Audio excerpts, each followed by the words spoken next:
No.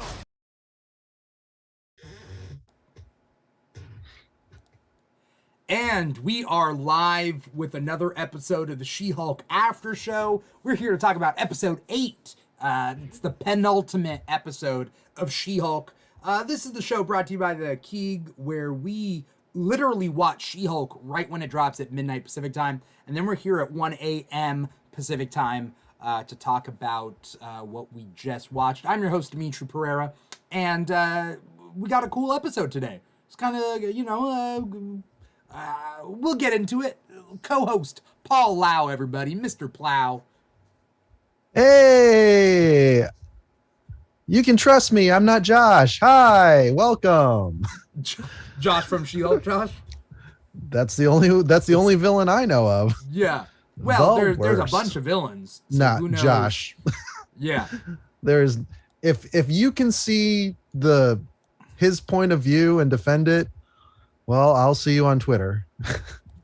Well, I mean, I'm sure people could defend it and be like, "Hey, man, girls are just girls, but you know what lasts forever? Money. Girls come and go, but intelligentsia, it's fam, man." I would point, Josh, to the fact that there are laws against like revenge porn. Like you can't just put that out into the world. Like that's highly illegal, Josh. Highly illegal, gross, immoral, terrible. Also, also not gracious. I feel like a level of gratitude should be shown to someone that you know you're in a intimate relationship with. Yeah, I watched the previous episode and there was no indication that he had set up like a spy cam setup of them doing it. Yeah. So when I saw that at the end, I was like, "Ooh, that's heavy." Considering how great and feel good the episode was in the beginning. Yeah. I don't know. I'm glad they saved it for the end, but at the same time, very uncomfortable. Is your heart broken? Is that kind of the point of it all? No, I mean like extra grossed out. Oh, okay. Just that he would do that, you know? Yeah, and I'm also let down that I thought he was a nice guy, and I feel like from the last episode, sure. You know? Sure. He fooled me, and I got my hopes up. It was a montage of smiling. I watched it before this episode, and it's like, is that like a thing where there's like almost no sentences exchanged on dates, and you guys just text and fuck and eat? Like, not in that order, but you know, whoops. Sometimes that order. I mean, you know, sometimes I guess. It's I forgot before we get into this episode. It's funny because we just did the Andor after show together. I forgot I did not introduce for this episode the She-Hulk after show. We have Miss Marauder herself, Sarah Zitney. Sarah, Hello. how you doing today? I'm feeling great. Good. I'm so happy. Yeah. I think it's funny. I don't know. We did the Andor after show a couple hours ago, and then now we're here. I forgot that, like, oh yeah, this is a whole new thing. Okay. Yeah. Probably should go through intros again. If you're watching the live stream, if you're watching us live right now, you're watching us on twitch.tv/The Keeg Show, or you're watching us on youtube.com/The Keeg Show. Pretty much anywhere /The Keeg Show. That's where we're at. You know, social media at The Keeg Show /The Keeg Show, all that. And if you can't see us and you can't see all the wonderful, you know, time and effort that I spent on designing these overlays, then that's probably because you're listening to the show wherever you get your podcasts from. Yeah, what were we saying? We were just let down by Josh. Revenge porn. Yes. It's funny that we're getting to the end of the episode, but we're not talking about the meat and potatoes that a lot of people were waiting for. This episode, weeks. it brought us the highest of highs and the lowest of lows. In which way? As a viewer, as a fan, or what do you mean, Sarah? I think as a viewer, I mean, I was having just the absolute time of my life with Matt and Jen, and it was such a good time, and I was so delighted. I am a big Daredevil fan. I'm a relatively big comic Daredevil fan. I've read a couple great runs. Love the Netflix show. I'm excited for him to be in the MCU. I'm the only person in my theater during No Way Home that screamed when he came on the screen and scared people around me. I saw the cane and I was like, "That's my man." Yeah. Did you? By the way, did you watch the longer version that came out recently? I didn't. It has like one extra. Well, it has a couple of extra scenes of just like extra jokes and whatnot. Yeah. But it has an extra scene with Matt Murdock.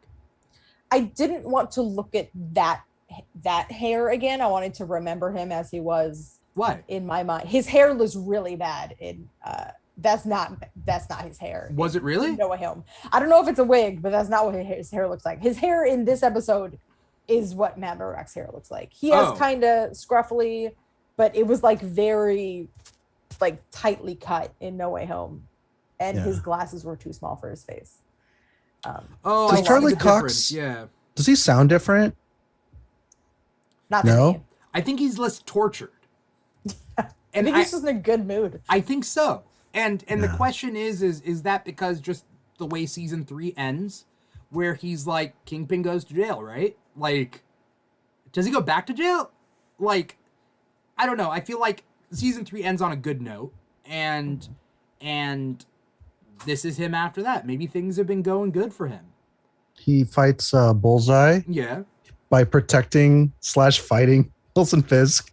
It was such good. I loved it. Bullseye. Oh my gosh. They really fixed Lester compared to what he was what's his name in the Daredevil show? Dexter. Sometimes he is a Lester in the comics. That's what's weird about his origin. It's whatever, but yeah.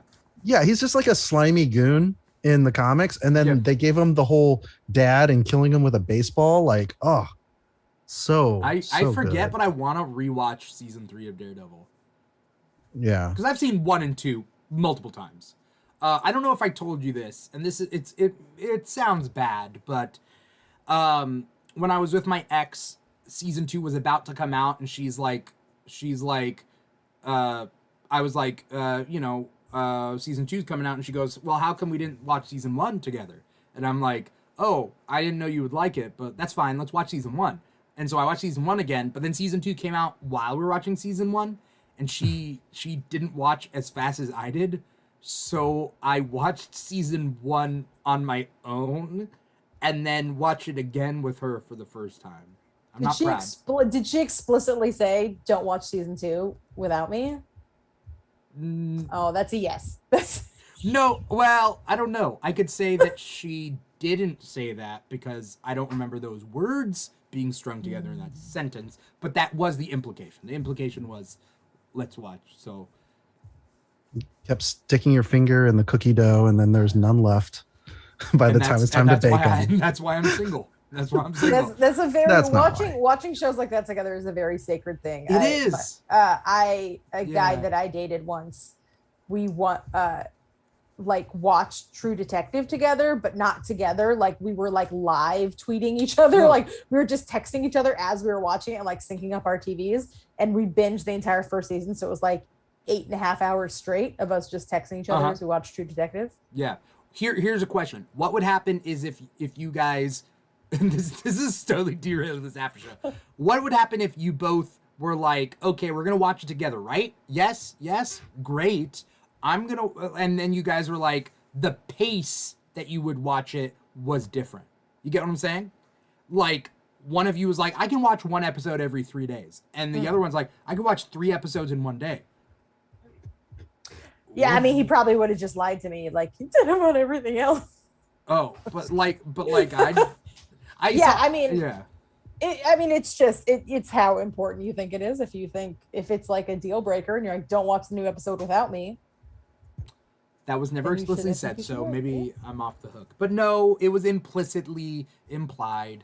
And it was not my proudest moment. But let's talk about She-Hulk, shall we? Daredevil. He seems nicer, and I think that his voice is a little bit different because I think he's in a better state of mind. Well, I mean, just hearing it, I was like, is it lower than I remember just because of age and time? But how long has it been? I'm gonna look this up, but keep talking, Paul. It's like a decade. It really just depends on if you've lived or not. Oh, true. It's still some sand. It's someone else in there.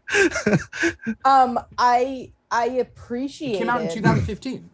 And that was first season came out in 2015. Really? Wow. Yeah.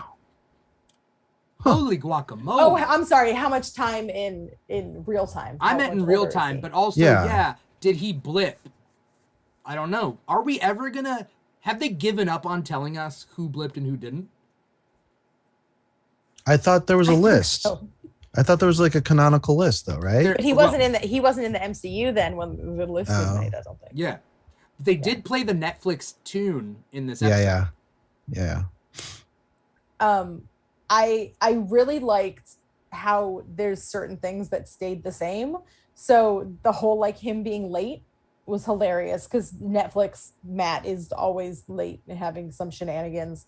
And I feel like people, of course, have already complained about him being too jokey and being too, casual. But when we first see him in the courtroom, that's classic Matt. Yeah. Like he's taking no prisoners. He's being very serious. He's being kind of rude, but he's being a really good lawyer. Like that's his whole deal. He's doing a great job. Yeah. It's funny because a lot of guys will do this thing. And I see this a lot. I see it on Reddit. I see it like for comic books. They go, well, all they wanted to do was make the guy like be second to the girl. Like why? Like he should be better. Blah blah blah. Like why is this guy failing at what the girl's doing? Get what I mean? Like why is the girl beating the guy at their respective occupation, their respective profession? It didn't happen in this episode. Matt beat her. But the same people that they won't give credit then if it goes the opposite way, right? They won't be like, well, I guess Matt did beat her, so I guess I'm okay now. No, the narrative is going to be that Matt came in and saved the She-Hulk show, which it was very rough because as I was watching it, I was like, dang, I'm having a good time in this episode, but I just know that this episode is good. And so the narrative is going to be, she can't carry her own show. He has to come in it. But I've been having fun with all of the episodes. Yeah. And the banter it's not like he was carrying the episode. It was them together and their banter and their chemistry that carried the episode. But it's also two strong characters that we both care about. That, like, it's not just two strong. There's other strong characters, but the audience doesn't necessarily. They're new characters for the audience, right? So it's kind of hard for people to care about. Like, if I was about to say Ginger Gonzaga, that's not her name. It's her best friend. Nikki. If Nikki and Jen have like a really cool scene together, like can only be so good because people aren't necessarily so invested in Nikki's character. Yeah. Duck Dodger 714 in the chat says he was in the tone of her show. She wasn't in the tone of his show, which is good. That's the way it should be, right? Like he's gonna get his own show. She would shatter Hell's Kitchen, like more than Luke Cage could ever do. Well, don't put no, but then they would escalate. Cage. They would escalate. Yeah. That's the problem. That's what ends up happening. Well, I only bring up Luke Cage because he's the invulnerable skin. Yeah. But what I mean in that universe. So yeah. No. Yeah. Well, sorry, I wasn't listening too much to what you were saying. That's my fault. What were you saying, Paul? I was just saying that I only brought Luke Cage up because for that universe, for the Netflix superheroes, he's the comparable, strong and vulnerable man. Not necessarily any other reason outside that. So no, she's got a thing. She's got a thing with Luke Cage in the comics.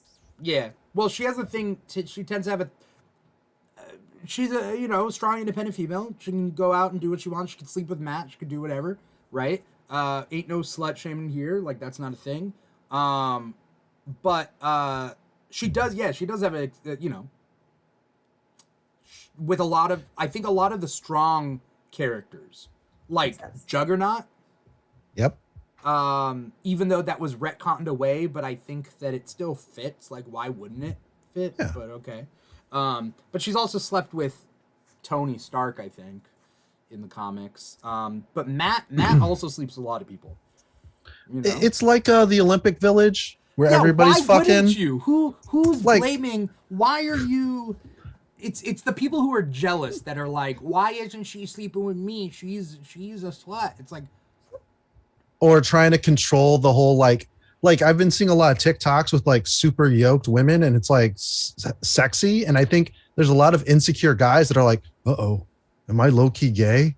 Because that girl I don't is think like, I don't know if it's a low key gay. I think they well, I mean, it could be, but it's also the guys feel less masculine, which I think is a little bit of a different thing. There's insecurity as well. Yeah. But I mean, all these reactions are just like, wow, you're just fucking accept it, bro. Or hit the gym if you're competitive, but don't like. No, but then you get to be like that guy in the She-Hulk episode who's like, how much can you squat? I can do this, and I don't even have powers.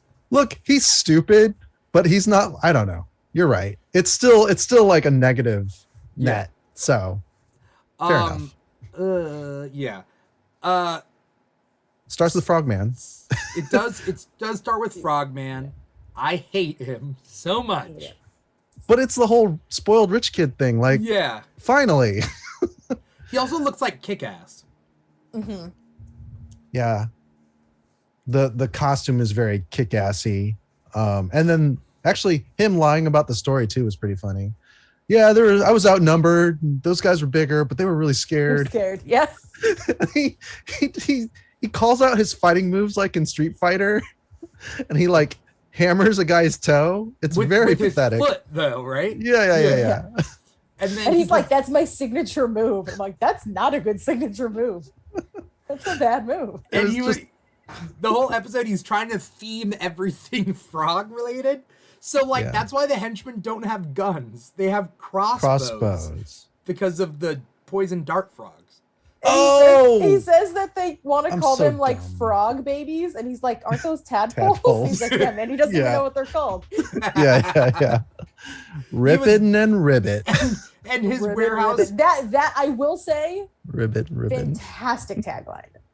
Ribbit and Rip It? Ribbit and Rip It? Yeah. That's amazing.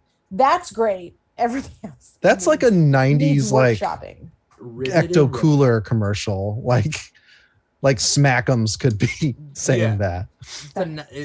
It's a cheesy, cringy slogan.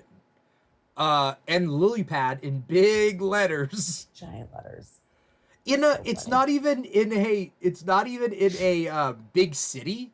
Like it's in like a industrial kind of area in the suburbs looking kind of thing. But it has a big neon sign that it's in literally the middle of like a city type neon sign. I was gonna say it's like not East LA is kind of like that where it's industrial / but East LA isn't like it's not ritzy. No. So no, but like that big neon sign, you know. Duck Dodger says, I think I'm good not being told who blipped and who didn't every time we meet somebody. Yes and no. I think that for stories that existed before the blip, I would like to know. For example, 5 years is going to make a lot of difference between Kingpin, Bullseye, Matt Murdock, Karen Page, and Foggy Nelson. Like, any of them getting blipped changes the story. Mm-hmm.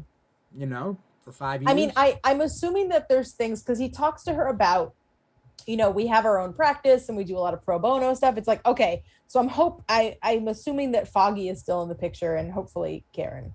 I'm just like trying to get little nuggets for Daredevil. Yeah. But I have to say one of my favorite moments is in the courtroom when Matt goes, he's lying. Don't ask me how I know. And just know. And the judge's like, yeah, we all know. Yeah. That was pretty awesome. It's such a funny moment. And I was like, that's like the perfect Daredevil humor, right? Yeah. It's smart. It's like a funny little and then Matt kind of laughs at it too. Mm-hmm. He's kind of poking fun at himself. And I'm like, that's perfect. That's exactly the tone that I want him to strike in this show. And then, if his show goes on to be a little bit more, dark or whatever, that's fine. But that kind of comedy was just that played perfectly. I think I laughed out loud almost much. That was so funny. Yeah. It'd be like if Batman was like confronting a villain and he's like, my years of training have honed my experience to know when they're afraid. And the guy's very visibly peeing his pants. Yeah. It's like, oh, yeah. It's very similar situation. I loved seeing Matt stroll in. Well, he says it like what the audience is thinking. What does he say? Yes, I am here. Or it's like, I am finally here. And I love that on the previously on, I don't know if Jen, she said previously on my show. Yeah. So it's like she's doing that whole, don't forget whose show it is. Yeah. Another general thing I want to say is I thought the amount of fourth wall breaking in this episode was fantastic. And I wish it was consistent. Because I feel like with the other episodes, there's been like maybe 1 or 2 moments. That's why when they did the wedding episode and she was like, I know it's a self-contained wedding episode. I was like, have we earned that level of fourth wall breaking? Like she hasn't done it enough. But in this, there's like a solid dozen times. And I like that kind of rapport with the audience, with Matt. Like it flowed super well. And it just kind of made me disappointed that we don't have more of that. I would have liked to see more of that in the rest of the show. I think if you're gonna break the fourth wall, break the fourth wall. Don't just do it 1 or 2 times. Yeah. Well, the foreshadowing in the very, very beginning, in the previously on, was her twerking with Megan Thee Stallion and burping with Bruce, which is alluding to all the negativity surrounding the show to give us the ending. So they end cap both sides with like, this is what you think. And I don't think I don't think the detractors are going to be smart enough to understand that's the message to them. Media literacy again. Yeah, but it's really smart. Lack of media literacy for some people, but I think that something that comes out of this and something that, being on TikTok, being able to talk about this, having this after show, doing these things, is realizing that we can critique the show without being misogynistic. There are many easy misogynistic takes that you can do about this show in which we pass the blame and use time old tradition of just blaming women. But there are critiques that like we can make about this show, whether it's this episode or previous episodes, but like, I'm not going to do it in a misogynistic way, right? And I think that is the whole point of the end, is that, what do they say? She doesn't deserve your praise. I think that's why it was so impactful. She doesn't deserve your praise. She doesn't deserve the power she stole from the Hulk. They're levying all these things against her. And then they come in, they're saying that in the monotone voice. Yeah. And then they go, and she's a slut. And then you see what really breaks her, and what like the most vile thing they do is show this, non-consensual, like the idea of, it's like, expand on you think that she stole the power from the Hulk. You think she doesn't deserve the power, but no, that's not what you're expanding on. What you're going to expand on is she's a slut. That's the biggest crime. Yeah. Just like the biggest crime isn't, I don't find the show funny, or I think the pacing's a little bit off. The biggest thing is twerking with Megan Thee Stallion. Yep. Like that is like always kind of the checkmate argument. Like that's always the biggest point. And that's like, if you want to say she stole the power, if you want to say she doesn't deserve it, say that. But instead, the misogynistic thing is always going to be the biggest thing. Yeah. Well, because even if you're trying to legitimately critique, but you're being kind of run by this misogyny, it's going to come out. I want to say what's up to Lewis Berry out there on YouTube. Lewis Berry says first, because Lewis Berry is first on YouTube, not on Twitch, but on YouTube. But credit to Lewis Berry where credit is deserved. Lewis says best episode yet. They nailed Daredevil. I'm just gonna read through. Hope to get OG Hulk setting up World War Hulk. Wongers, Madison and Wong. I don't know. There's a commas there. Also hope for 2 post-credit scenes of I'm assuming meant Jennifer, not Jessica. Jennifer with Luke Cage. Oh, Jessica with Luke Cage. Jessica Jones. And William Hurt as General Ross / Red Hulk if he filmed a scene before he passed away, R.I.P. Yeah. We can all hope. We can all hope about these cameos, right? But I'm, as we've been talking about, like, just throughout the show, it's like, it's her show, right? Can it stick the landing? 1 episode left. What is the point? Who are the intelligentsia? who are the guys in the masks? I wanted her to rip that mask off like she did Matt. I thought she was going to do that same thing, but she didn't. Like, who are these guys? Again, that weird fetish guy, he has to be a part of Intelligentsia, right? He low-key looks like Doc Ock when they go to the gala. Like, he had the glasses and then the scarf. It's like, ooh. Genuinely, I would like it if he didn't turn out to be part of Intelligentsia, and it was just like, nope, this is just a creepy dude. This is a creepy dude that feels entitled to her time, and that's not always a supervillain. Sometimes it's just a creep. The auction, though, is sus. Like, granted, he did buy a solid vibranium spear. That's worth way more. Yeah, that's worth way more. So we know that he has a target painted on his back, and I hope the Dora Milaje just take him to town. Didn't somebody break down how much vibranium costs? Well, they say that I know that in WandaVision they say that Vision is $3 billion worth of vibranium. And you're gonna bury it or something. I just watched that episode with my daughter. There's a cryptocurrency called vibranium. It's a trap. It's a rug pull. I've already invested in it. Don't open it on your phone. I've lost everything. Sorry. That's what I want to tell everybody from now on. If it's not on Coinbase, even if it's on Coinbase. No, it's on Coinbase. Okay. But like he also does the vibranium axe. Sorry, comics put it at $10,000 per gram. So the axe that they get out of the museum in Black Panther is worth $19 million. Oh yeah. It wasn't a solid like rod, you know. It wasn't right. It was the Pete. There was the axe head. Yeah, the axe head. Yeah. Mm-hmm. Yeah. What were we saying? Oh, I was just saying the conversation. He's like Wakanda forever, and try to like do a virtue signal. Weird, right? Yeah. And then I don't know whether I'm he like was the virtue best signaling. Was he? I think he was just when he's like, I love Wakandan stuff. He totally was. He said I studied abroad there.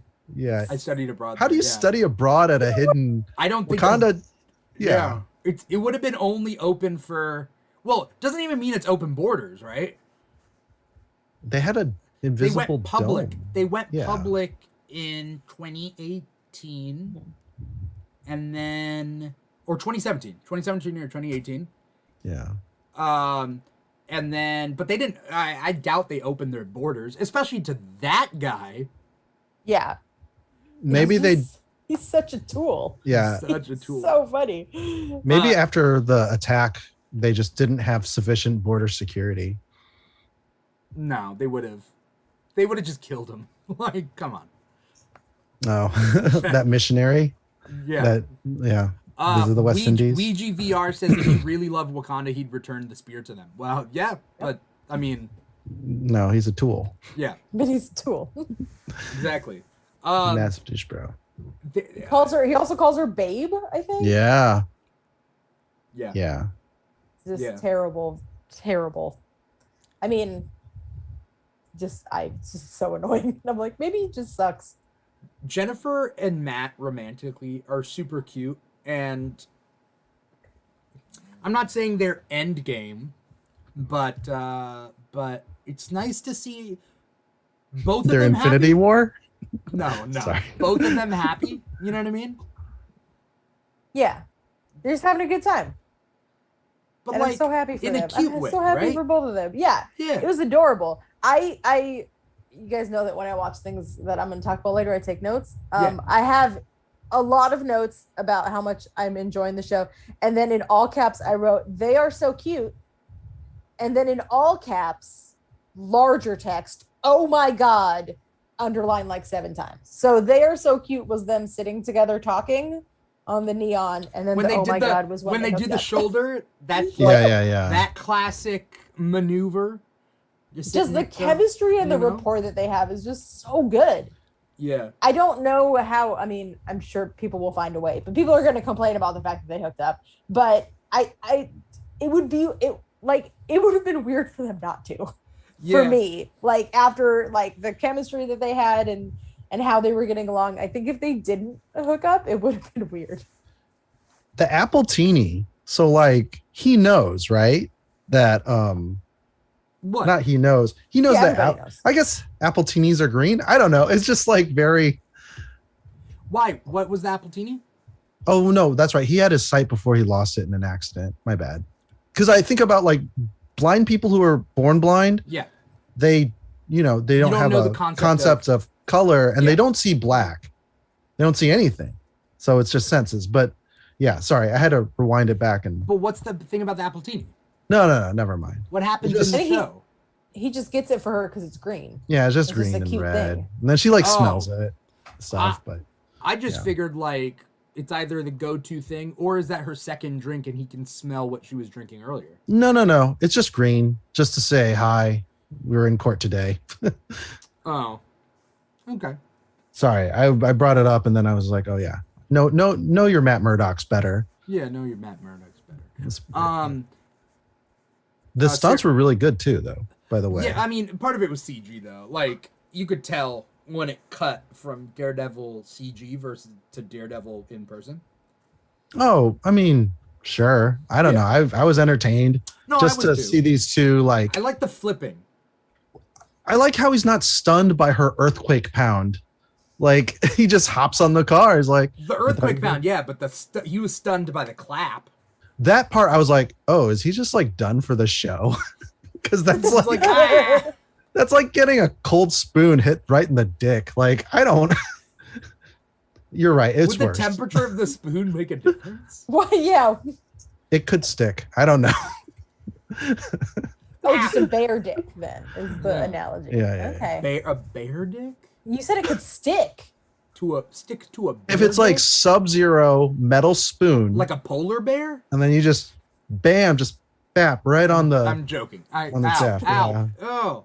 and then you got to pull it back, and you realize, oh wow, Okay, so I like that they kind of amped up his powers. I mean, powers, like, The flipping around? abilities a little Wait, bit. Yeah. it is. Yeah. I didn't powers. think they did it, I think it was an appropriate amount to make it a little bit more, Man without fear. MCU-y. if it was the Netflix type of feats, he would be running at human speed, and she would just like knock him. Yeah. Like, she would kill him.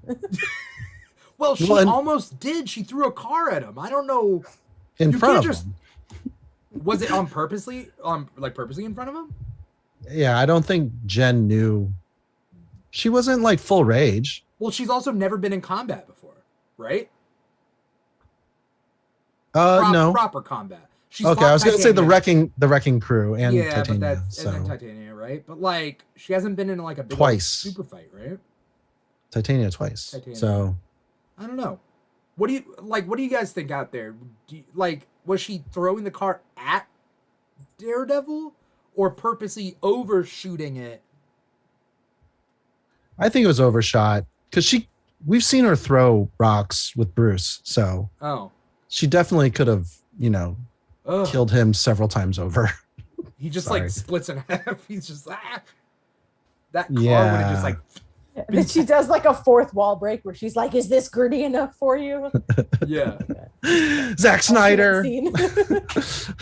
Ugh. Here's the thing. Why was this episode good without using the excuse of She-Hulk can't hold her own show? I feel like you got the classic suiting up moment. This is the first time that she's been called into a She-Hulk fight where she has time to prepare. So she gets that like, oh, I'm going to put on the suit moment, which is like, Yeah. I mean, that's a staple. That's a staple of every superhero thing. So that idea of like standing up for what's right, having her person like kind of be the bad guy. And I really like, and of course it all comes to a head with the thing at the award show, Right. so the plot is like cresting, apparently, I guess I could say. Also, I love the twist that it's all female lawyers, not just her. She stands up and then every Oh. female lawyer, it's just like, oh, participation trophies. Great. And then And you it's get the female lawyer award. Just the yeah. Yeah, just for being a female lawyer. I just, because, okay, for the people who are going to say that, like, Daredevil is the only good thing about this show, but this episode was good, but I don't agree that Daredevil is the only good thing about this show. I'm trying to wrap my head around why it was a good episode. Look, man, it's a through line. This has been Jen's story the whole time. We've seen her be incredibly vulnerable despite having incredible powers. Right. And yes, incredible is the adjective for the Hulk, but it's incredible She-Hulk as well. And like sensational She-Hulk, right? Or it is sensational. But the thing is with Bruce is he's a reluctant Hulk who has to embrace either his power on the run and not be a normal citizen. Whereas Jen is just trying to live her day and she can't do that. And she's in her 30s and she's single and like, look at her just like fail in love. In your 30s and single. Terrible. No. But, imagine. Yeah. But what I mean is like, well, that's what makes her relatable. That's why we like her. Well, that's why. Except she can pull Charlie Cox. So not that relatable. COX, folks. Sorry. COX. Sorry. Thank you. Sorry. I get a Charlie Cox too. It's that sounds like a British turn of phrase. Oh yeah. I can pull a Charlie Cox. Pulling Charlie Cox, aren't you? I'm Tom Hardy, and I play a pair of twins, and that's the old Charlie Cox you got there. Go Charlie Cox in your accent. Yeah. You stupid git. Right. All right. Like it, boys. Pulling Charlie Cox. I feel like we wouldn't be able to get to the acceptance of when Daredevil, when Matt tells her like the whole thing about Jen, Jen can help. And then when the law can't help anymore, then you can be She-Hulk. And then like the best of both worlds thing kind of clicks for her. That wouldn't click with just Daredevil randomly showing up in episode 2 and being like, why don't you be a superhero too? She had to do all the work. Yeah, she had to have to do all the work in the show to get to that point. So the idea that Daredevil just showed up and solved all of her problems, I feel like is completely ignoring all the work that she's done in the rest of the show. Because she's been building to that point of, okay, I can be Jen to help in this way. And then when I can't help, then I'll be She-Hulk. Yeah. So he just kind of like put it into words for her. Because that's essentially what he does. Yeah. I like how she doesn't know him. Just what Yellow Devil? Who are you? Yeah. It's like, yeah, that's how it is in LA versus New York. Like LA versus New York, and also just street level heroes versus like the Avengers. For sure. Right? Yeah, he's a regional superhero. Yeah. Who's the most meta that Daredevil fights? You mean like with powers? Meta with powers? Yes, meta human level. I'd say Nobu? Madame Gao? In Netflix? In Netflix. Oh. Like Defenders, did they fight anybody? I mean the Hand. The Hand, The Hand, that group from Andor? Yeah. Crate heads. He's darn crate heads. Pulling Charlie Cox and giving crate heads. Yep. I have great expectations. All right. I had a joke, but I'm not. We took the bullets for a lot of them, but if you want to turn this into a after-hour show, it is 1:40 in the morning. I mean, yeah, nothing good that happens after 2 a.m. though. So it's 4 a.m. on the East Coast, where no one's heard of Daredevil. Pulling Charlie Cox. Charlie Cox. You're right though. Like, I like the fact that people wanted a She-Hulk superhero show like from the get-go, and it's weird because it's been an origin kind of series. And this is also a reason I don't like origin stories. I don't like origin movies. I don't tend to not like the first superhero movie of like a series, because it's just like them like finding their powers and then like figuring things out, and they're not full steam ahead. The second movie of like superhero movies are normally my favorites. Yeah, the first one is always just the hero's journey. It's a call to adventure. They refuse the call, and then they meet people that help them on their way, and then they seem like all is lost, but then they Yes. Story circle. Yeah. Hero's journey. Yeah. But like, so I don't know. What are the big problems that people have with this show? Besides them being the problem? Without yes. Besides that they don't like the show. Taking out the misogynist viewpoints. I've heard people say there's no plot.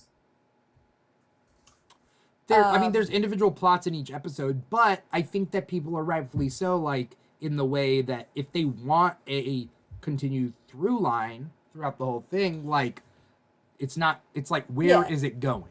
It's internal, you know, the through line is Jen, just like every origin story, the through line is Jen learning what life is like now that she's a superhero, you know, how to, you know, marry the two parts of herself.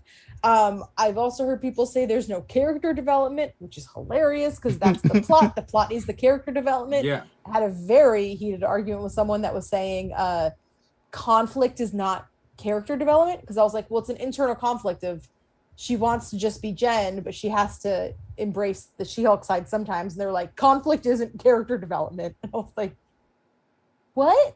I was like, conflict leads to character. Yes, I was about to say. An internal conflict that then leads her to develop her character. And they were like, no, it just has to be pure character development. And I was like, my guy, I'm an English teacher. She wakes up one morning and she's like, I'm going to be a superhero now. It's like all these narrative elements have to play together. It's got to be Neo from the Matrix. It's got to be just some dude's like, whoa, I know Kung Fu. Like, that's character development. I can't die. I am Jesus. All right. Like, no, she's got tons of personality and she's working through shit. Like, that's what it looks like in the real world. Sorry.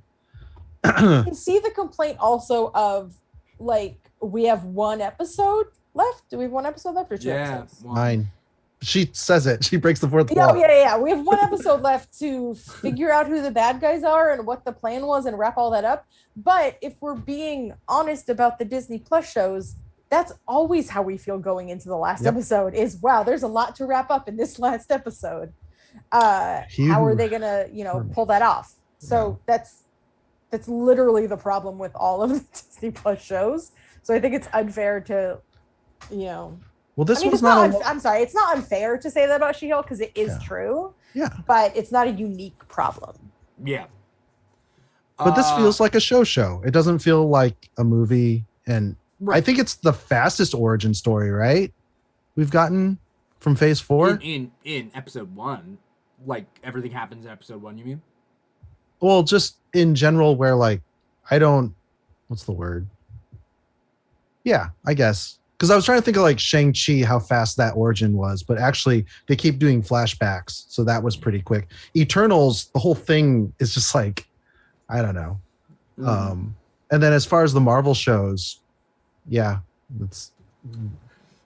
I feel my biggest complaint with this show is I'm and it's really just I guess like it's a complaint more of like Disney Plus, the MCU shows in general, which is I think kind of painting them all with this broad brush of like, we're gonna have however many episodes. I feel like this is a comedy law procedural superhero show. This should have 18 25-minute episodes. I agree. If you're gonna have these like super short, quick episodes with like villains like Titania, who's kind of fun but doesn't pose a world-ending threat, I think it needs to have more episodes. I agree. I think treating it like Moon Knight or Loki and giving it that same, it's not that show, but because you're presenting it the same way, you're asking it to be placed in with those shows. And I think this is just a different type of show. It's a sitcom. Mm-hmm. I mean, we're lucky we got 9 episodes, but yes, I mean, this is something I stated a long time ago, is that like, I wish we had more episodes, because these filler episodes work best when there's just more episodes. Like, you feel like less, like, you feel less betrayed by a filler episode, let down by a filler episode when you have other episodes. When you realize that, like, certain episodes, like, they're taking up the 9-episode season. Yeah. Like, and they have tough. the stakes shouldn't be this high going into the last episode of this show. You know, you shouldn't be like, oh, who are the big bads and who are the, you know, I feel like that's not the type of show it is. I was having this argument. I was in a TikTok live with some TikTok creators who were notorious for getting on and yelling about She-Hulk, because I was like, let's see what they're chit-chatting about. Oh, yeah. Oh, you're watching it? I watched them for those losers? a long amount of time, and it was very interesting. Yeah, they're specimens. Because they were saying things like, I don't think I enable misogyny. Like, where I haven't seen that in my comment section. Next time you see it, you know, screenshot it and let me know. Meanwhile, they had a woman on, and the comment section was like, tell her to get off and make me a sandwich. This is why you shouldn't have women on the live. And it's like, it's happening now. But someone was talking about there's no plot. And I was like, what's the plot of Friends? What's the plot of Seinfeld? It's a sitcom, but you guys are treating it like Moon Knight, like a limited series event. But it doesn't always, you know, sometimes it's okay to just be like, you know what, this is a fun show. But the kind of, I'm starting to sound pretentious, but like the culture around, I feel like the MCU shows were like, it has to be perfect and epic and the most incredible thing.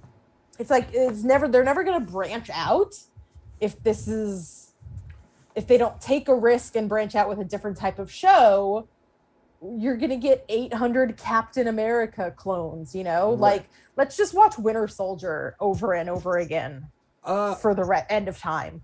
Imagine if She-Hulk was treated quote unquote seriously, and we just had serious, grim, kind of like grimmer interpretations of everyone. She's a lawyer. She deals with SVU, like kind of crimes. Oh God! Like, I mean, we're watching her be an SVU victim. So it's She-Hulk Netflix show. You know what I mean? Like people are expecting a She-Hulk Netflix show. It's a She-Hulk, like Disney Plus show. Like, I texted my friend who is a Daredevil. She's a Daredevil cosplayer. And we're both giant Daredevil super fans. And so we were chatting about the show, and she was like, he was smiling so much. I'm so happy, like crying because he's smiling so much. And it's like, when you love a character, you want to see them happy. So like, as much as I love how gritty the Netflix show is, Maddie got to smile. Like, he got to be happy. He got to have a nice little fun time hookup. He got to fight some crime. He got a new suit. He's cracking jokes. He's kicking butt. It's fun. Also, Dr. Derpy out there says, oh God, I just realized the end of the world is today. Super Mario Brothers Illumination animated trailer drops. We're doomed. Cool. Neither here nor there, Dr. Derpy, but thank you. I'll be up later. Look, if you don't think I will be at Super Mario World at Universal Studios when it opens. Yeah. Hearing Chris Pratt be like, I got a better Mario voice. Come on. It's a me. Oh no. Mario. And then Princess Peach.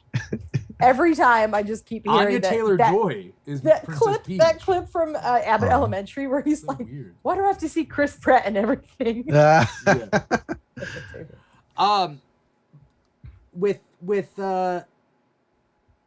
something that I think is interesting is that like something that Duck Dodgers brought up earlier is that like Matt Murdock was in the tone of She-Hulk show, right?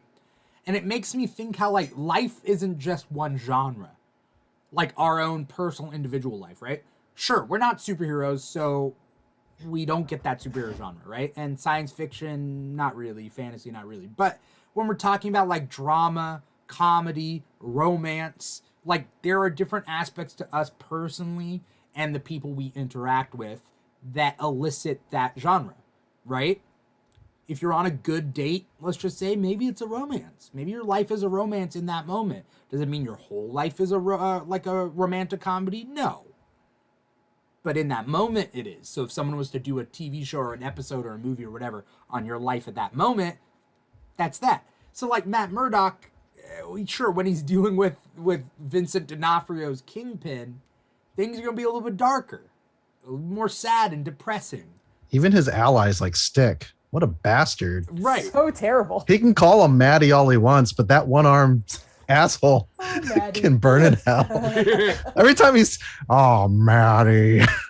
It's like, You just beat him for like it's 5 the hours. no it's the clip of like, oh, he's so hot and so miserable. It's like, I'm happy to see him happy. Right. And I just know that people are gonna be like, the MCU has ruined Daredevil because he's walking barefoot on a walk of shame in his Daredevil suit. And I'm just like, that is the funniest thing. That's my favorite thing I've ever seen. And like, they drew genuinely tattoo it on my eyelid, in the back of my eyelids. Like, that was so funny. I was trying to find a reason to dislike that part. I was trying to think to myself, like, how could I dislike it? I'm trying to think. I'm like, okay, yeah, it's dumb, right? It's cringy, whatever.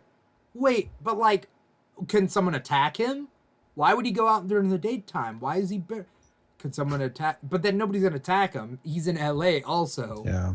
A little bit less crime than New York, I guess. But well, like, but also Hollywood Boulevard. There's gonna be other superhero photo op or just general weirdos in LA anyway, right?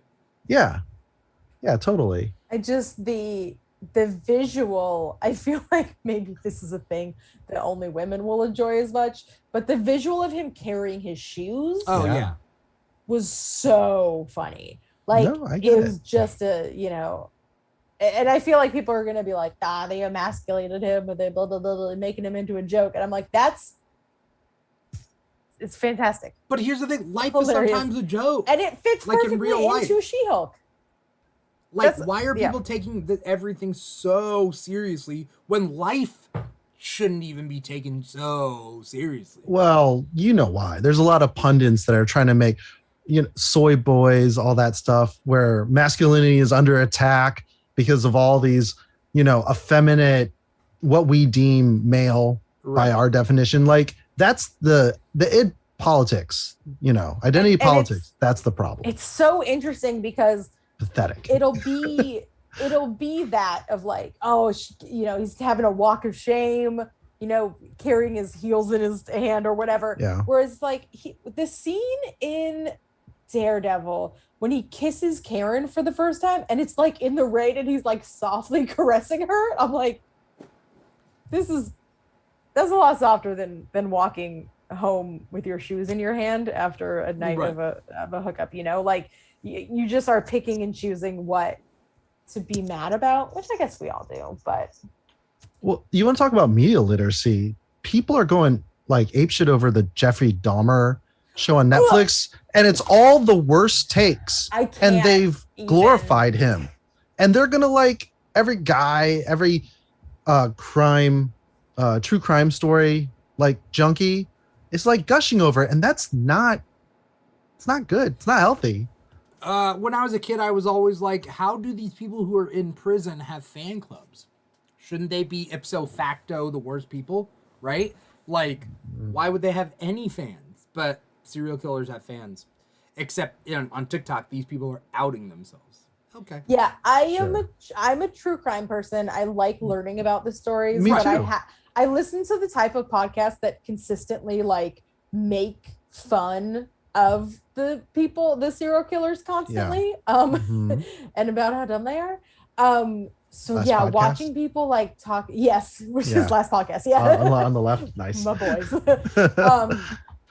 That idea of people that are like, Evan Peters is so hot as Dahmer, and I'm like, no, like, you can't. There's a difference between listening to a podcast about something or reading about something and having like kind of a morbid fascination, and casting Evan Peters and oiling him up to play someone who the families of the people he killed are still alive. Yeah. Like, and still act like those people should still be alive. It was not that long ago. Yeah. I'm very grossed out by it, for sure. The phenomena. I mean, again, though, like, it is fascinating to watch the types of people, considering a lot of the victims were Black. And also, I mean, the specific type of people who are gushing over Evan Peters as Dahmer is a very specific demographic. I've seen a wide range of demographics. Really? Well, I've wide, but I've only seen dudes, white straight women, and white gay guys. Oh. Well, yeah. I mean, I've seen those too. So yeah. That's all I've seen. Gushing over this beautiful serial killer something or another. Anyway, Boner, Ralph neither Boner. neither here nor there. But Ralph Boner. Well, the whole point I was saying though is, the critics can easily be wrong and don't, it's good. Well, I'm not even watching it. I would watch a documentary. I will not watch a dramatization. It's the same thing with like the People versus O.J. Simpson. Like the O.J. Simpson, the ESPN documentary about him was like so good. Well, someone brought up the fact that like in the People versus O.J. Simpson, it was made that it wasn't glorifying O.J. Yeah. It was made to make you believe that like that the LAPD was inept. They did mess up this stuff. It wasn't a slam dunk, but that O.J. It was a circus. Yeah. It was a media circus, and then Marcia Clark got royally screwed. Yeah, and God bless her. Sarah Paulson, is that her name? Sarah Paulson, yeah. She is awesome as an actress. Like, I really enjoyed that. I'm glad she got out of Bird Box. I think the thing with the Dahmer show, this is the last thing I'll say about it, is like listening to the families that testified that did victim statements. There's this one woman who's like, I saw that. They have an actress portraying her in the show, and everyone's like, give her an Oscar. And the actual woman is like, they did not talk to me. They did not do anything. And now she's like watching her own victim testimony be like dramatized. Yeah. Well, there's a conspiracy theorist that was like, these are crisis actors. And as for the real testimonials, let's see, look how this guy doesn't even speak into the mic. And I'm like, you just said he was an actor. And it's like so like mind-numbingly stupid. Again, it's fascinating. Yeah. But those people exist. Anyways, we were talking about She-Hulk. I'm sorry. It's just court procedurals, etc., etc. Yeah. My point being is that life is a bunch of genres, and us as people, we are a bunch of different types of personalities depending on who we're dealing with. It's hard to pick which Ninja Turtle I am because it depends on the situation. You know what I mean? And so like, yeah, I think when I'm running the key, I have to be a Leonardo. I would love to be a Michelangelo all the time, But then when Paul starts talking about whatever off-topic thing we were just talking about, maybe I turn to Raphael. Who knows? Oh. No. Don't be rude. My daughter's cool. Damn, Dimitri's so cool, but he's so rude. What's wrong with me? My child is very into the Ninja Turtles right now. There are no female Ninja Turtles, but when I told her that in the comics there's a female Ninja Turtle who not only wears a pink bandana, but can, I guess, travel through time and plays a guitar. Well, Jenica, one of them, or those, I think those are two different ones. The yellow one plays a guitar, and the pink one can travel through time. And she's very excited now. So. And Venus isn't canon anymore because nobody liked the next mutation. Yeah. All right. Matt Morey says Raph's my favorite, but I'm more of Mikey. See, I always just was like, I like purple, so I'm gonna be the purple one. Oh, well, I think I was not old enough when I was watching it to take into account their personalities. I just played with my brother. My brother loved a Ninja Turtle, so I was just like, I'll take the purple one. Bringing it back to Netflix, I think, is that friend of the show, frequent used to be frequent guest, probably should bring him back. Hero Carlisle brought up the fact that like in literature you get the four humors essentially, like the four. It was biological, the four humors, but also blood, like, bile. Blood. There's two types of bile. Yellow bile, black bile. Black bile. Yeah. Blood and what was the other one? Sweat, saliva. I don't know. Oh, stomach acid. That's Isn't that more bile? That's bile. That's bile. More bile. Was it? Well, I mean, liver. I don't know, I'm trying to remember. I'm remembering from the Black Death. Point is that like when you write four characters that differ, you're gonna write them as like one of the Ninja Turtles, essentially.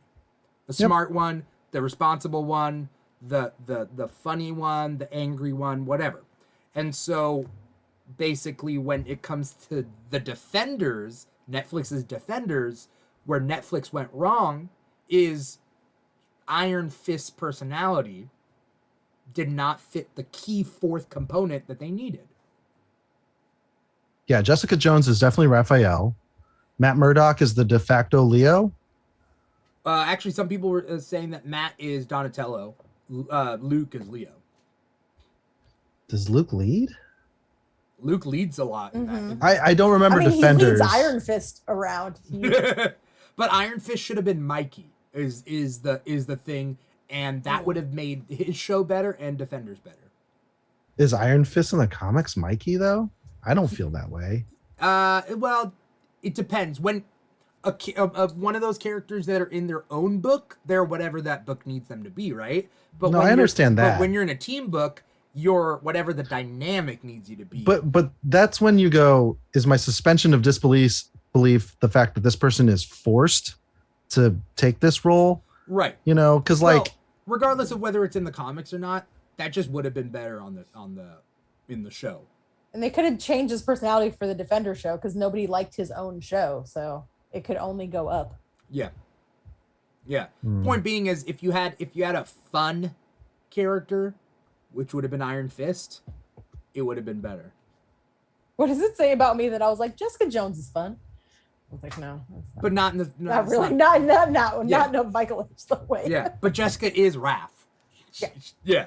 I love Jessica Jones so and much. then you just have Me too. You just end up having a better rounded story and characters and personality and stuff. So Matt says IGN did a poll asking everybody who their favorite Ninja Turtles were, and it was pretty much 25% for everybody. Interesting.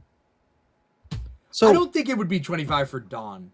I don't think Donnie has 25% of the market on that. well, I'm a Donatello. Are you a Donatello fan though? That's what I'm trying to say. Well, he was one of the ones in the possible universes that could defeat the Shredder after all his brothers died. I think that was Who's your favorite Ninja Turtle? Well, here's the thing. When what was the fourth animated movie? Because like he took care of things. Like he was kind of like the den mother when Leo went to go find himself and Raph was, being a vigilante. Was that TMNT, right? Whatever the CG movie was. I really like that one, the Monster Hunters. But like as a martial artist, the staff is like my best weapon, I guess. And in general, most people, if you have a spear, like anyone can kill like 10 soldiers. You're fine. Overthinking what I'm but I'm just saying the stick is the brotherhood or is the brother of all weapons. Okay. And that's what Donnie is he's like the support. I did a whole thing where I was gushing over like Donatello's weapon and how it represents him. Yeah. How it's I like playing as Donnie on the video game because he has the most range. He has the most reach. I think the next time someone is like, people are dumb that know their Hogwarts houses, I'll be like, I don't know. I listened to a very long monologue about which Ninja Turtle you would be. I think it's a comparable thing. I think anytime someone like assigns their personality really aggressively to a categorical thing in fiction, it's Yeah. Anyway, what I was trying to get at is I'm a different Ninja Turtle depending on the situation. I think everybody is, right? Like, and so sometimes Matt Murdock is gonna be in a romantic, lighthearted situation, and he's gonna be romantic and lighthearted. Do you like slice of life stuff though, both of you? Because like in anime, they have like slice of life, and you're like, well, who's this for? And now as I'm older, I'm like, oh yeah, I'll watch somebody play the violin or ice skate. I like to have some sort of conflict if I'm gonna do a slice of life. It doesn't have to have a character arc, but it has to have some sort of conflict. What's an example? I need an example. Well, because I know you're an anime fan, so I figured maybe you might wander in those slice of life shows, but maybe not. Maybe a cooking show, like even if it's like fantastic, it's still not. It's still adversarial and type. Yeah, never mind. Popular slice of life shows, anime wise, is Lycoris, Recoil, Mob Psycho 100. Are these all Mob Psycho is a fucking slice of life? That's funny. I'm just looking up on Google. Let me be clear. I don't know what watch I'm talking anime. about. I watch anime with my 5-year-old daughter. Okay, that's fair. So we watch My Hero Academia. Food Wars. Is Food Wars? Out myself and say we do watch Demon Slayer. Yeah. She's 5, but she likes it. Well, which awesome. Spy Family? Spy Family's kind of slice of life. Yeah. I mean, it's not, but it kind of is. It's fun. What about Scissor 7, whatever that is? Did you filter the hentai out? Scissor 7. Jeez Louise. It's not. It doesn't look like hentai. Anyway, we're not here nor there. because we can talk about this another time. Anyway, but what I'm saying is, yes, okay, go ahead. Do you have any She-Hulk I was just trying to related- make a point that's what She-Hulk offers, is more slice of life. Oh, I get what you mean. That's all. Yeah. And most guys don't like that, apparently. Like you said, the expectations were, I want this to affect slice of life. Like, people are saying slice of life, but like a sitcom episode where things get started and wrapped up in one episode, it's not slice of life. An episode of Community is not slice of life. I'm just thinking. I'm not. Yeah, I'm just like, I'm trying I don't know how to defend this since this is now the lawyer segment of the. Yeah, I would be. I wish the show. I feel like it shines when it's doing the like.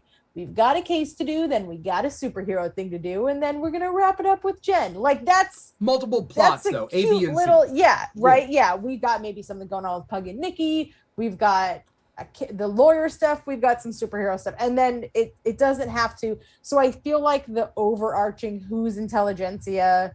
What do they want her blood for? Is it just that they're incels, or is there a larger issue?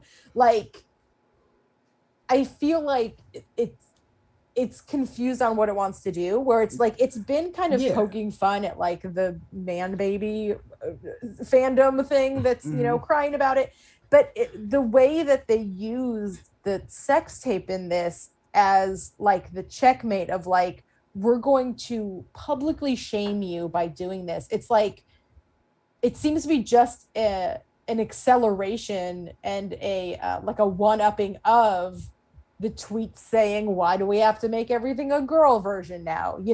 Like that could be the through line of the show is her having to deal with this escalating version of misogyny, of people just not wanting to have a She-Hulk, all the way to but like the stealing her blood thing is like a step, I think, farther than it needs to go. Like they could just be doing like a smear campaign against her. It's not about that. It's what I find. Oh, sorry. Did I cut? Do you have more? No. I think that's the gist of what I was saying. It was the idea of it either has to be a big bad taking her blood for some big nefarious reason, in which case we should have got into it way before, or it's just like an angry incel mob that's, in a developing issue. Are they setting up thunderbolts with her blood so we can get a Thunderbolt Ross? Because she does hint at, is there a Red Hulk? When she's like, this feels weird. Yeah. And she said fridge. She asked if she was going to be fridged. Yeah. So good. I think this is comparable to In the Workplace, where it's like, you didn't hire me, but you hired that girl. She's just your diversity hire. That job was mine. I should have been there, right? Like, they only hired you because you're a girl. Entitled, it's like entitled, misogynist, and then also racist. Not in this context, but in other contexts. Same way. Bullshit, right? I see it comparable to that. So maybe they want that to be like, you stole the Hulk's powers. It's not yours. You don't deserve it. I deserve it. You're just a woman. And I think that's what they're kind of going for. We deserve it. We're men. I would be happy if that's kind of how that merged. Because for now, right now, when it was the ending had that extra thing to it of the like, we're not just going to expose She-Hulk for, I don't know, I guess just not liking her, Well, it's you're I think too that uppity. idea, You're too uppity. You're too independent. You're walking around like you own the place. Yeah, you that have makes pictures. Me feel less of a you man. have a picture on your phone of Captain America's butt. I was like, oh, if they took my phone. Uh-oh. It's all over. So many pictures of Chris Evans' butt. Were you suspicious at all when the group said delete Josh's number from her phone? The yurt. Oh. Hurting for a yurtin. No. Because it is kind of interesting that they kind of pushed to cover it up to get past it, and that he did download everything from her phone. No, I've had many people, after telling them a story like that, aggressively tell me to delete someone's number. So that rang true to me without the nefarious. Yeah, no, I mean, I know how it feels. It's just that we never got anything out of Wrecker, because he was sent by somebody, but he never divulged why.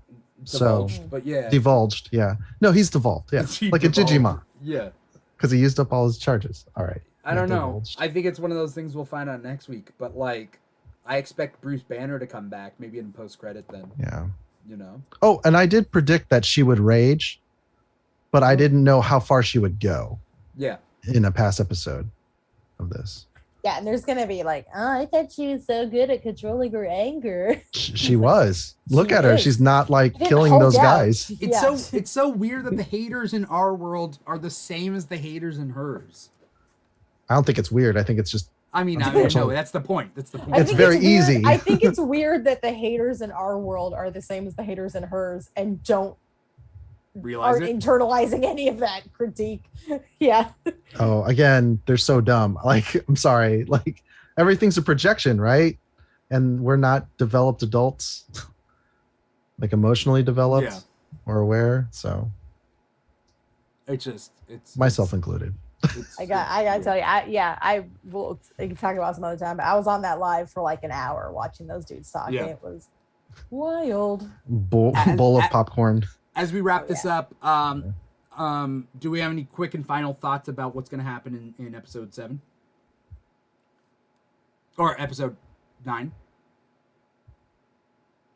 I have no idea. Yeah, I genuinely have no idea how it's going to wrap up. I don't know how it's going to wrap up. I wish there were more episodes, because even like I want more time with Nikki and Pug and Mallory. You know, the way they were like snapping for Mallory when she said that stuff. It like there's obviously an incredible rapport. And I think if it was 15 episodes and we didn't feel like we were rushing to find out a big bad, I would be enjoying. I mean, I'm enjoying the show. I'm liking watching it, but I just feel like if you're going to change up the format, change up the format. Yeah. You know, it's a half measure. If I can go Breaking Bad on you. I wish they would do what they did with Sandman and finish the season and then add another episode. Ooh. Oh, Sandman was so good. Yeah. But then I'd be crying all day, every day. Which part did you cry about? Sandman so much. Well, my grandmother just died. And then I was like, you know what would be smart? Let me rewatch the death episode of Sandman. I don't know why I did that, but I was crying for like a solid hour. I was like, this is great, but that emotionally wrecked me. The Calliope episode, just phenomenal. I mean, every episode's good, but I loved Sandman so much. I can't say enough about it. Yes. It was good. Thank you guys so much for coming on the show. Thank you guys so much for taking time out of your night. Thank you to everybody out there for watching. Sarah, where can people find you online? You can find me on TikTok and Instagram, Ms_Marauder. Got lots of wholesome kid content as Halloween comes closer, and we got a couple anime conventions coming back to back, so adorable mother-daughter anime cosplays. Oh, snap. I'm looking forward to that. Where I cosplay, as always, as a grumpy, accidental dad. That's my MO. I mean, that's a lot of stories. Yeah. There's not a lot of mother-daughter cosplays, but there's a lot of accidental dads. Lone wolf and cub. Children. Yeah, we're a lone wolf and cub cosplay duo. So yeah. And Paul, where can we find you? TikTok, Twitch, Instagram, Mr. Plow. That's my name. My name again is Mr. Plow. My name, Mr. Plow. My wife and name and Mr. Okay, yeah. I just merged everying. Yeah, it was just like there's a lot of different voices. It was like some Borat and some Simpsons. I saw someone on a TikTok that was like, who's the next wife guy that's gonna fall? And then they were like, who's the one that's always talking about his wife? And it was just Borat. Like they got me good. Yeah, thank you guys so much for doing this show. Thank you to everybody else out there. If you're watching our live stream, it's on Twitch or YouTube, twitch.tv/The Keeg Show, youtube.com/The Keeg Show. We're also on Instagram and TikTok at The Keeg Show. That's our two main social media. We're also on Facebook, also on Twitter. But basically, Instagram and TikTok are our big ones. You can find us at The Keeg Show or /The Keeg Show wherever, including patreon.com/The Keeg Show if you want to give back to The show, we do have a Patreon, patreon.com/thekeeg show. You find a tier that works for you. You donate and give back to the Keeg.